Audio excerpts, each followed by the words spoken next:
Oke, bismillahirrahmanirrahim. Assalamualaikum warahmatullahi wabarakatuh. Waalaikumsalam warahmatullahi wabarakatuh. Gimana kabar teman-teman hari ini?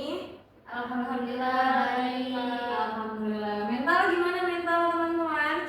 Aman ya. Sebelum mulai nih teman-teman, kalian bisa lihat kan ya di depan kita ini saya akan menyampaikan materi tentang trauma dan luka. Sebelumnya saya ingin bertanya dulu nih, pertanyaan tipis sih. Pernah nggak sih teman-teman merasakan kejadian atau mengalami suatu kejadian yang bahkan sampai sekarang itu kalau semisalnya diingat ataupun nggak ingat itu masih kayak kerasa, entah itu sakitnya, entah itu nangisnya, gimana? Apakah teman-teman pernah ngerasain hal kayak gitu? Sering ya. Ya boleh di next. Oke, teman-teman, di sini pendahuluan dulu ya. Setiap individu dalam kehidupannya tidak terlepas dari berbagai peristiwa yang menyenangkan maupun menyakitkan. Nah, karena kita hidup di dunia ini berdampingan dengan yang namanya sedih dan senang, maka dari itu kita tidak pernah luput dari yang namanya peristiwa yang baik maupun yang buruk. Karena nggak mungkin di kehidupan kita itu kita selalu merasakan kesenangan terus-menerus dari awal kita lahir sampai kita nanti meninggal, nggak mungkin ya. Pasti kalau misalkan kita hidup di dunia itu kita selalu beriringan dengan yang namanya kehidupan yang baik dan yang buruk, atau kehidupan yang menyakitkan maupun yang menyenangkan. Nah, salah satu pengalaman emosional yang berat adalah trauma dan duka. Dalam kehidupan sehari-hari, peristiwa traumatis dan kehilangan dapat dialami oleh siapa saja tanpa memandang usia, jenis kelamin maupun latar belakang sosial. Jadi maksudnya itu adalah kita hidup di dunia ini itu pasti akan merasakan yang namanya kehilangan ataupun kesedihan tanpa memandangi latar belakang, usia maupun jenis. Jadi kesedihan itu ataupun kesenangan terutamanya itu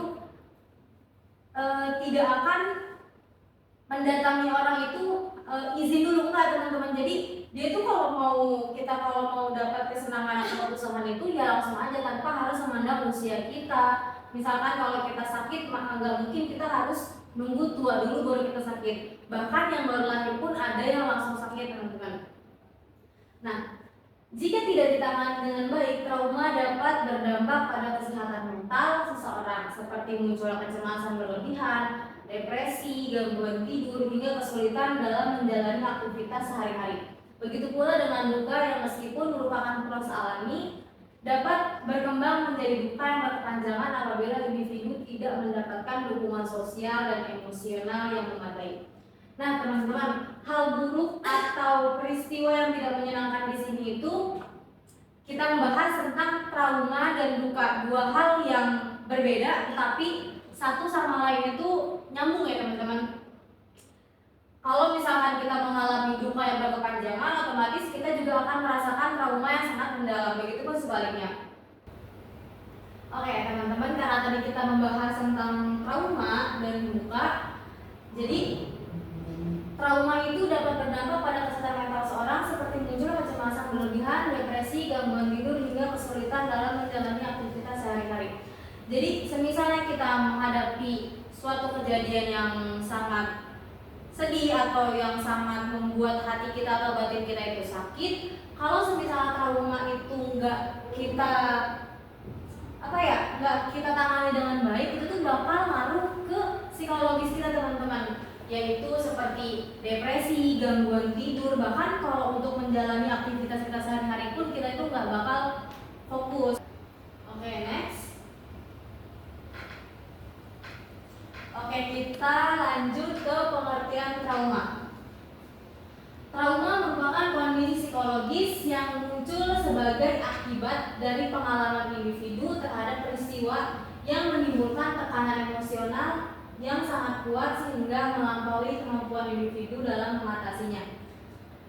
Jadi trauma itu merupakan kondisi psikologis yang muncul akibat dari pengalaman individu seperti peristiwa yang sangat membuat dia tertekan. Jadi ada suatu peristiwa jadi dia itu mengalami suatu peristiwa yang sangat tidak menyenangkan sehingga membuat dia itu merasa tertekan dan tidak bisa mengobatinya dengan baik dan tidak bisa mendamaikan dirinya secara pribadi itu dengan baik, maka muncullah trauma yang diakibatkan oleh tekanan dari peristiwa buruk tersebut.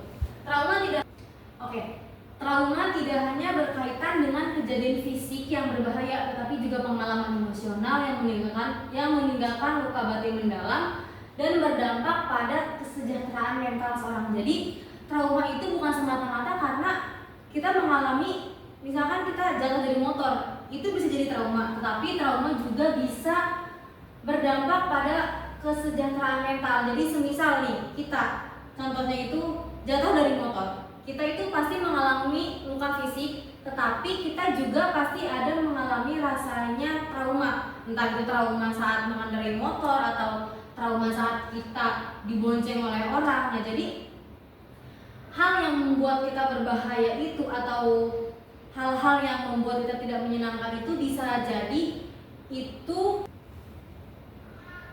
Dengan demikian, trauma dapat disimpulkan sebagai kondisi luka psikologis akibat pengalaman yang menekan atau mengancam yang meninggalkan dampak mendalam terhadap emosi, pikiran, dan perilaku individu serta memerlukan proses pemulihan psikologis melalui dukungan sosial maupun konseling. Jadi dapat disimpulkan ya teman-teman, trauma itu adalah luka psikologis akibat pengalaman yang menekan atau mengancam. Jadi kayak tadi kita mengalami suatu tekanan, entah tekanan sosial, entah tekanan dari internal atau keluarga kita yang mempengaruhi emosi kita, pikiran kita, dan perilaku serta jadi kalau kita mengalami trauma, jadi kita harus memulihkan psikologis kita itu melalui dukungan sosial atau kita pergi konseling gitu. Next. Kita ke pengertian duka. Duka atau kedukaan merupakan respon emosional alami yang dialami individu ketika menghadapi kehilangan sesuatu yang memiliki makna penting dalam kehidupannya. Kehilangan tersebut tidak hanya berkaitan dengan kematian orang tercinta, tapi juga kehilangan hubungan, peran sosial, harapan maupun perubahan besar dalam kehidupan. Jadi duka yang ini adalah sebenarnya duka sama trauma seperti yang saya sebutkan tadi sebelum slide ini. Trauma dan duka itu adalah dua hal yang berbeda, tetapi saling berhubungan. Semisal kita mengalami duka emosional ataupun duka karena kehilangan teman atau duka karena habis putus dari hubungan ataupun duka karena mempunyai harapan tetapi harapannya tidak tercapai, itu tuh bakal menjadi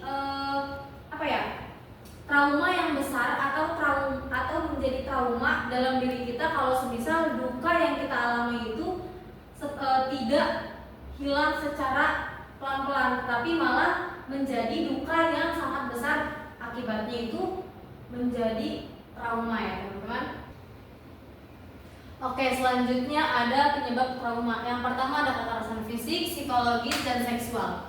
Menurut Fauzia pada tahun 2022, kekerasan merupakan salah satu penyebab utama trauma. Individu yang mengalami kekerasan cenderung kehilangan rasa aman dan mengalami ketakutan berkepanjangan. Menjelaskan bahwa pengalaman kekerasan dapat meninggalkan luka psikologis mendalam yang mempengaruhi perkembangan emosi dan kepercayaan diri individu. Yang pertama itu ada kekerasan fisik, psikologis, dan seksual penyebab trauma. Kenapa kekerasan itu bisa menjadi penyebab trauma? Karena semisal kita mendapatkan kekerasan dalam rumah tangga atau kekerasan dalam pertemanan ataupun kekerasan dalam hal-hal lain, itu bisa menyebabkan luka batin kita.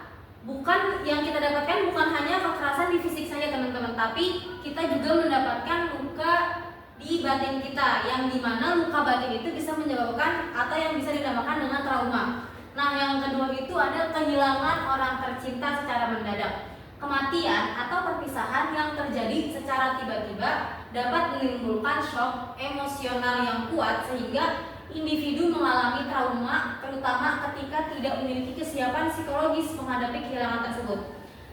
Gini, kan kalau misalkan berbicara tentang kematian itu bisa datang kepada siapa aja dan kapan saja tanpa harus ada timingnya, tanpa harus ada waktu yang pasnya. Jadi kita itu kalau ngomongin kematian pasti gak bakal siap akan yang namanya kehilangan karena kematian yang mendadak. Jadi penyebab trauma yang kedua ini ada kehilangan orang tercinta secara mendadak, seperti misalnya ada anak yang ditinggalkan orang tuanya secara mendadak. Misalnya sedang jalan-jalan terus mengalami kecelakaan dan di situ orang tuanya meninggal. Nah, itu kan secara nggak langsung kehilangan orang tercinta secara mendadak dan itu menyebabkan trauma yang mendalam untuk orang yang ditinggalkannya. Karena kenapa kehilangan orang tercinta itu bisa menyebabkan trauma? Karena psikologis dia dalam menghadapi kehilangan tersebut itu belum terlalu siap.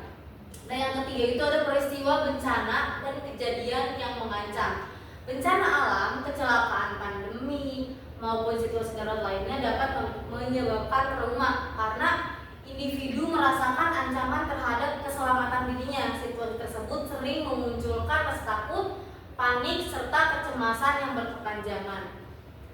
Bisa kita lihat ya teman-teman, peristiwa-peristiwa bencana alam kayak yang November tahun lalu yang kita tahu itu adalah ada bencana banjir yang dimana itu tempatnya ada di Sumatera dan Aceh ya teman-teman. Itu kalau misalnya kita lihat atau kita tahu di tempat itu pasti banyak yang mengalami kerusakan rumah-rumahnya teman-teman, entah itu kerusakan ataupun kehilangan yang lainnya. Pasti selain dia mengalami itu, dia juga pasti mengalami trauma. Trauma pasca bencana. Karena pasti setiap dia, misalkan di suatu desa itu sudah pulih kembali, sudah normal lagi, entah itu dari rumah-rumahnya, entah itu dari ekonominya. Pasti kalau semisal mereka ada hujan gede atau ada air yang naik, pasti itu bakal menimbulkan trauma. Karena apa? Karena mereka sudah pernah mengalami bencana alam gitu teman-teman. Oke, next. Selanjutnya ada penyebab trauma, pengalaman masa kecil yang negatif. Pengalaman masa kecil yang negatif, pola asuh yang tidak suportif, penelantaran, konflik keluarga, atau kurangnya kasih sayang dapat menjadi sumber trauma. Perkembangan pengalaman negatif pada masa kanak-kanak berpotensi mempengaruhi pembentukan kepribadian serta kemampuan regulasi emosi hingga masa dewasa. Nah teman-teman, selanjutnya itu ada pengalaman masa kecil yang negatif. Apa sih yang dimaksud pengalaman masa kecil yang negatif itu? Pengalaman masa kecil yang negatif itu adalah pola asuh dari orang tuanya yang sangat keras teman-teman. Mungkin maksud dari orang tuanya itu ingin mendisiplinkan anaknya supaya hidupnya itu bisa lebih disiplin, tetapi caranya itu mungkin dengan kekerasan. Misalnya setiap anak salah dicubit, misalkan setiap anak salah atau melakukan hal yang berlebihan itu dibentak-bentak. Nah itu tuh bisa menyebabkan trauma pada masa kecil dia yang akan dibawa atau yang akan dirasakan sampai dia besar nanti. Nah selanjutnya itu ada bullying dan tekanan sosial. Bullying dan tekanan sosial, perundungan di lingkungan sekolah atau sosial dapat menjadi penyebab trauma psikologis, terutama pada remaja. Kenapa pada saat remaja? Kenapa nggak pada saat dewasa? Karena yang saya alami atau yang kita alami itu banyak sekali pada saat kita sekolah SD, SMP, bahkan SMA, bahkan saat kita duduk di bangku kuliah pun itu banyak sekali yang namanya bullying, entah itu verbal maupun non-verbal. Dan pengalaman ditolak atau dipermalukan secara terus-menerus dapat menurunkan harga diri serta menimbulkan kecemasan sosial. Jadi bukan karena dibully aja teman-teman, ada juga yang dipermalukan. Misalnya ada yang bajunya nggak nyambung, mungkin itu dipermalukan oleh teman-temannya, yang bahkan apa ya, mungkin bagi orang itu menurut dia itu pakaian terbaik, tapi menurut orang yang emang apa ya, jiwa-jiwanya memiliki jiwa bullying, jadinya menurut dia itu nggak nyambung, jadilah dia selalu mempermalukan orang-orang yang menurut dia itu nggak pantas apa yang ada di mata dia gitu. Oke, penyebab trauma yang terakhir ada konflik hubungan interpersonal, pertengkaran keluarga, perceraian orang tua, atau hubungan yang tidak sehat dapat menimbulkan tekanan emosional yang mendalam sehingga individu merasa tidak aman secara emosional. Bisa kita lihat banyak studi kasus dan teman-teman, pertengkaran antar keluarga, perceraian orang tua itu bisa menyebabkan trauma. Trauma apa? Misalkan orang tua yang bercerai mungkin karena 1 dan 2 hal itu bisa menyebabkan trauma pada anaknya. Karena secara nggak langsung anak itu bisa bingung kalau misalkan orang tuanya bercerai, itu dia ingin milih ikut dengan siapa, dengan ibu atau dengan ayah. Kalau misalkan dia ikut dengan ibu, otomatis dia bisa jauh dari ayah, begitu pun sebaliknya. Oke, next.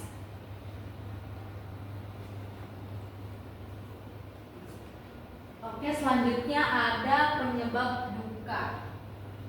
Yang pertama itu ada perpisahan atau putusnya hubungan.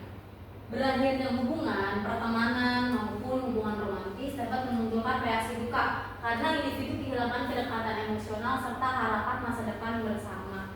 Mungkin penyebab duka yang pertama ini udah nggak asing ya teman-teman, karena kita pasti bakal sering ngelihat atau sering menyaksikan sendiri perpisahan atau putus hubungan. Mungkin kita juga pasti sering merasakan putusnya hubungan dengan teman atau putusnya hubungan dengan orang yang mau kita ajak di masa depan gitu. Itu bisa menimbulkan penyebab duka.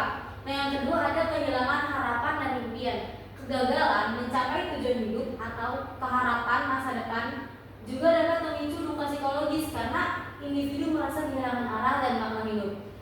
Maksudnya adalah semisalnya ada orang yang memiliki impian, contoh deh, dia ini ada suatu anak SMA yang mau masuk kedokteran ya teman-teman.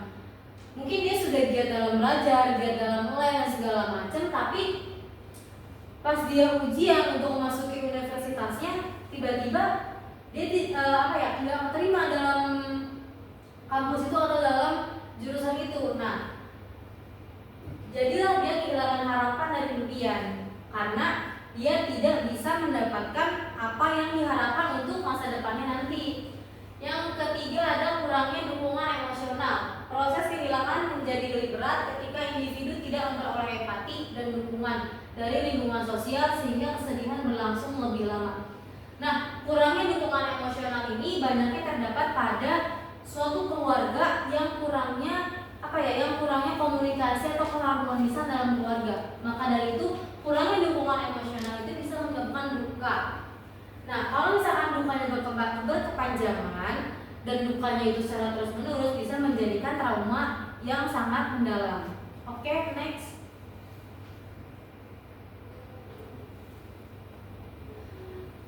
Selanjutnya ada peran dukungan sosial dalam pemulihan trauma. Dukungan sosial yang saling melengkapi dapat mempercepat pemulihan dengan memberikan berbagai bentuk bantuan, mulai dari bantuan emosional hingga praktis. Memulihkan kepercayaan diri dan kesejahteraan mental memerlukan dukungan seimbang dari sumber-sumber tersebut. Nih, kalian bertanya-tanya nggak sih kenapa dari tiga dukungan sosial ini, kenapa keluarga itu lebih besar daripada sahabat dan komunitas ini Komunitas ini masuknya seperti lingkungan sosial teman-teman. Kalian pernah ngira nggak sih kenapa sih keluarga ini sangat gede gitu persennya?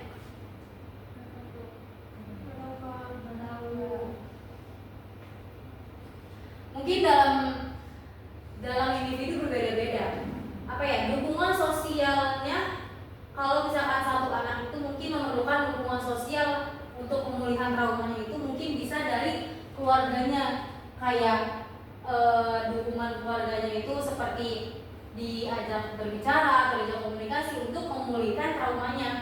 Dan juga selain dari keluarganya bisa dari sahabatnya, selain dari sahabatnya atau teman-temannya bisa juga dari lingkungan sekitarnya. Nah, dan kalau misalnya ketiga aspek ini atau ketiga dukungan ini sudah sudah terpenuhi untuk pemulihan traumanya, bisa jadi trauma yang dialami oleh seorang itu bisa menjadi pulih kembali atau bisa jadi dia hilang traumanya akibat atau dari dukungan ketiga aspek ini, teman-teman. Oke, next.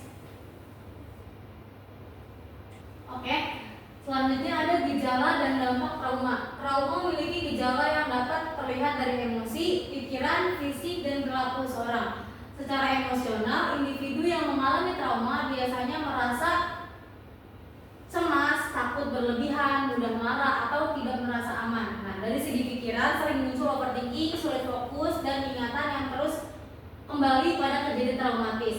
Secara fisik dapat ditandai dengan gangguan tidur, tubuh mudah lelah, dan jantung berdebar. Sementara dari pelaku, seseorang cenderung menghindari hal-hal yang mengingatkan pada kejadian tersebut dan menarik diri dari lingkungan. Jika tidak ditangani dengan baik, trauma dapat berdampak pada kehidupan seperti menurunnya kepercayaan diri, sulit menjalin hubungan dengan orang lain, terganggunya aktivitas sehari-hari, hingga beresiko berkembang menjadi gangguan kesehatan mental seperti kecemasan, depresi, atau trauma yang berkepanjangan.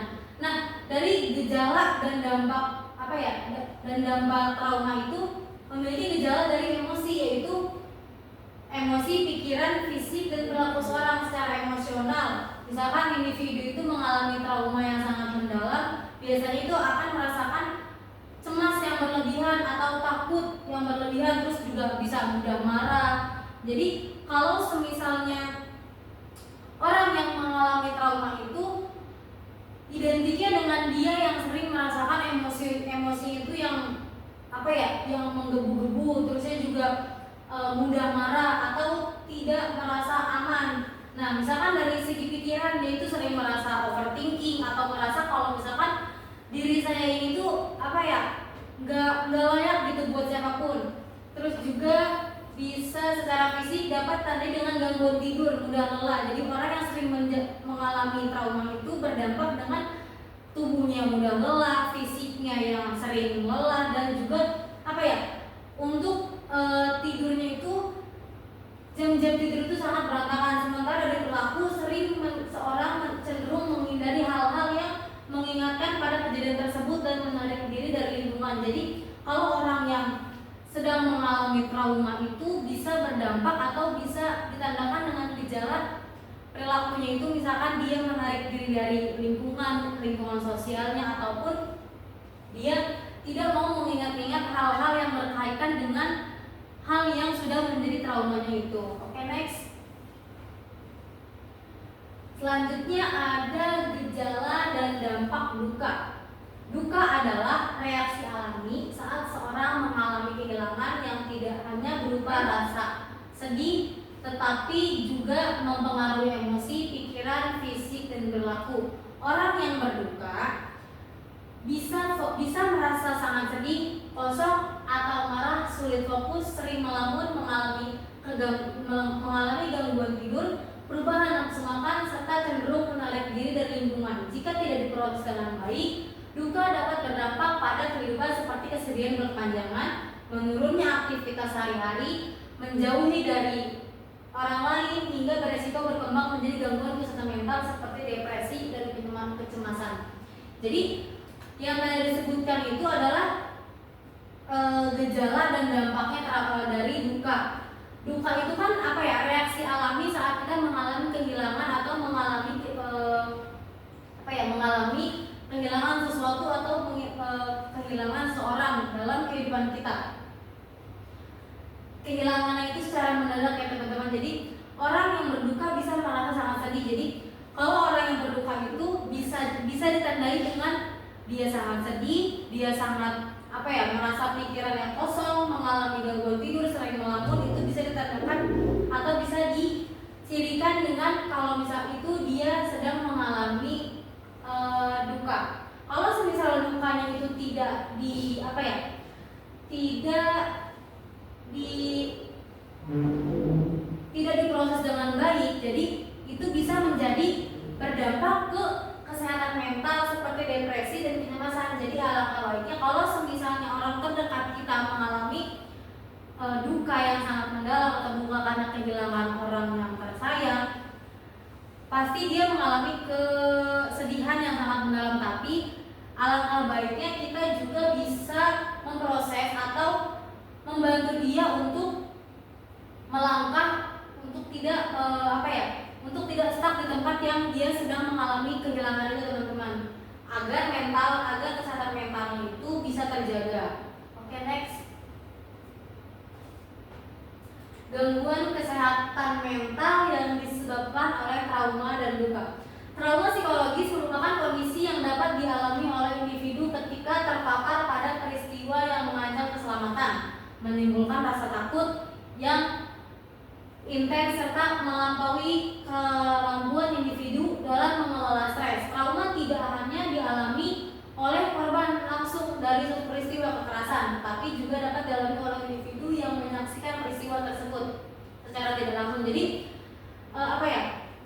trauma psikologis itu bukan hanya yang dialami oleh si korbannya. Misalkan ada A dan B, si A itu menjadi pelaku dan si B menjadi korban, dan yang si C itu adalah yang melihat. Jadi yang menjadi trauma itu bukan hanya si B-nya aja, bukan hanya si korban, tapi yang menyaksikannya juga itu bisa menjadi trauma atau bisa menyebabkan trauma. Nah, adapun penyebab gangguan mental yang disebabkan oleh trauma dan duka, antara lain ada gangguan stres pasca trauma atau PTSD.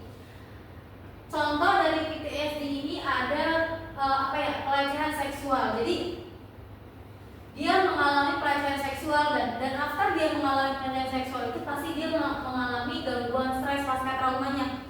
Jadi misalkan setelah dia mengalami pelecehan seksual itu, dia semisal ada yang mendekat ke diri dia atau jangankan mendekat, melirik ke dia aja dia akan mengalami trauma karena dia telah mengalami pelecehan seksual. Yang kedua ada depresi. Yang ketiga ada gangguan kecemasan atau anxiety disorder. Yang keempat ada gangguan penyesuaian atau adjustment disorder. Dan yang terakhir ada duka berkepanjangan atau prolonged grief disorder.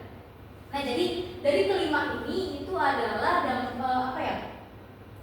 penyebab gangguan mental yang disebabkan oleh trauma. Jadi semisal ada orang yang mengalami traumanya secara mendalam atau duka yang secara mendalam yang menyebabkan kesehatan mental terganggu, ini bisa mengalami gangguan-gangguan ini seperti PTSD, depresi, gangguan kecemasan, gangguan penyesuaian, dan duka yang berkepanjangan. Oke, next. Nah, selanjutnya ada proses pemulihan trauma dan duka. Proses pemulihan trauma adalah proses bertahap yang membutuhkan waktu dan kesabaran, dimulai dari mengakui dan menerima bahwa dirinya sedang terluka tanpa terus menyangkal perasaan yang ada. Selanjutnya penting untuk mengekspresikan emosi dengan cara yang sehat, seperti bercerita kepada orang yang percaya atau menuliskannya agar tidak terus dipendam. Nah, proses yang pertama itu adalah proses mengakui dan menerima bahwa diri dia itu sedang terluka. Jadi gimana ya? Kalau misalkan kita berkaca pada diri kita sendiri, kalau misalkan kita mengalami suatu hal yang tidak mengenakan di diri kita, kita pasti akan menyangkal kalau misalkan kita tuh sedang terluka. Sebenarnya kita sedang terluka, tapi kita tuh selalu kayak enggak kita biasa aja, kita be aja lah dengan omongan mereka.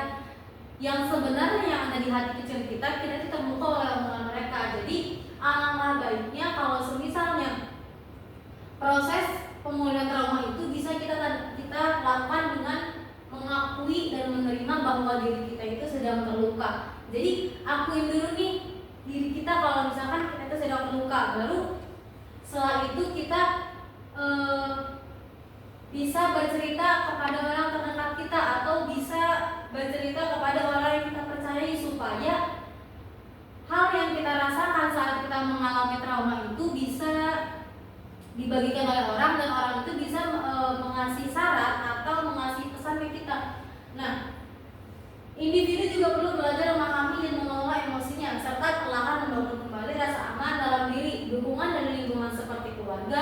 teman atau bantuan profesional seperti konselor sangat membantu dalam proses ini. Seiring berjalannya waktu, individu akan mulai mampu menerima pengalaman tersebut dan kembali menjalani kehidupan dengan lebih tenang dan seimbang. Nah, kalau semisalnya individu sudah belajar untuk membangun kembali rasa aman dalam diri dan sudah mengakui bahwa diri dia terluka dan dia sudah berani bercerita kepada orang yang dipercayai atau kepada tenaga bantuan profesional seperti konselor, seiring berjalannya waktu, individu itu akan lebih bisa menerima hal-hal yang dulu menjadi traumanya dia dan kembali menjalani kehidupan yang lebih tenang dan seimbang. Yang selanjutnya ada proses pemulihan duka, adalah proses alami yang terjadi secara bertahap dan berbeda pada setiap individu. Biasanya dimulai dari tahap sulit menerima kenyataan, lalu muncul berbagai emosi seperti sedih, marah, atau merasa kehilangan, hingga akhirnya perlahan bisa menerima keadaan. Kita mengambil satu peristiwa kehilangan orang yang kita sayang.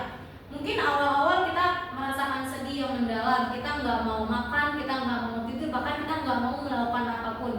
Dan itu kita sedang mengalami emosi yang sepertinya kita mengalami emosi yang sedih, marah dalam satu kejadian yang tidak bisa kita ekspresikan ke siapapun. Oleh karena itu, jika kita ingin pemulihan duka dalam proses ini penting bagi seorang untuk tidak menahan perasaan. Jadi, semisal kita kehilangan orang yang kita sayang, itu bisa kalau misalkan memang kita merasa sedih, kita bisa langsung menangis tanpa harus tahan-tahan, karena kalau semisal tahan-tahan itu akan bisa menyebabkan duka yang berkepanjangan dan menjadikan trauma. Kalau misalkan traumanya berkepanjangan juga, itu bisa menyebabkan gangguan mental atau menyebabkan depresi. Nah, dukungan dari orang terdekat juga sangat membantu agar individu tidak merasa sendirian. Lagi-lagi dukungan dari orang terdekat, entah itu trauma ataupun duka, dukungan yang sangat dukungan yang sangat ampuh itu adalah dari dukungan orang-orang terdekat seperti keluarganya, sahabatnya. Itu bisa membantu memulihkan perasaan duka ataupun traumanya kita. Oke, next. Membangun kembali kepercayaan diri.